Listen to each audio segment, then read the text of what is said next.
শীত হোক বা বর্ষা, সিপিএমই ভরসা। একসময় ভাবতেন এই সময় এই বাংলায় ছড়িয়ে থাকা হাজারো মানুষ, সে ভরসা ফুরিয়েছে অনেকদিনই হলো। তবু কিছু বোধহয় টিকে আছে আজও।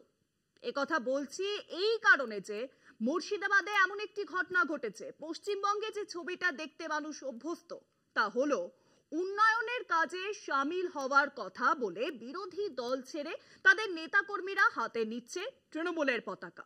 কিন্তু এবার উলটপুরাণ ঘটেছে মুর্শিদাবাদে।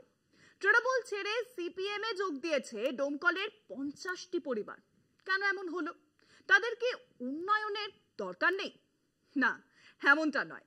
শাসক দলের দুর্নীতির প্রতিবাদে তৃণমূলের বদলে সিপিএম কেই বেছে নিয়েছে এই 50টি পরিবার। পশ্চিমবঙ্গে এই মুহূর্তে নুন আনতে পান্তা ফুরোচ্ছে সিপিএম এর। ভোট বাক্স ফর্সা, তারপরেও কি এই প্রতিবাদীদের ভরসা দিতে পারবে সিপিএম?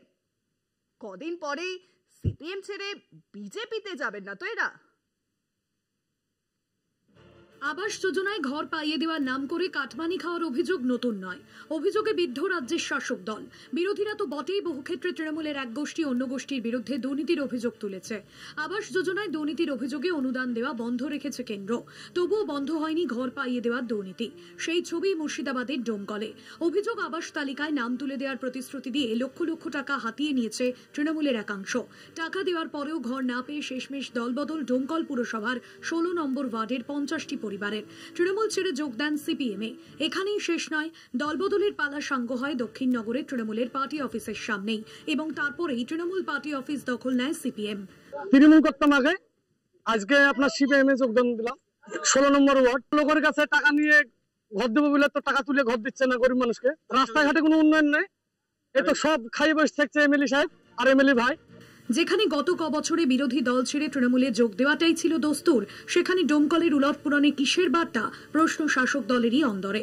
আসলে এই তৃণমূল কংগ্রেসের ডোমকল পৌরসভা এলাকায় কোনো উন্নয়ন না হওয়ার কারণে অনেক তৃণমূল কর্মী যারা এখনো করছেন, তারা এই দলটার প্রতি বিরক্ত, তিতিবিরক্ত, কিন্তু অনেকেই প্রকাশ্যে চলে আসছেন। যদিও দলবদলে কোনো সিঁদুরে মেঘ দেখছেন না স্থানীয় তৃণমূল নেতা জাহাঙ্গীর মণ্ডল। তার কথায় সেই চক্রান্তেরই তথ্য। বিজেপি এবং কংগ্রেস সবাই এটা প্রচার করছে টিএমসির বিরুদ্ধে, যেহেতু টিএমসির এখন গোটা পশ্চিমবঙ্গ জুড়ে মমতার ছত্রছায়াতলে সকলেই।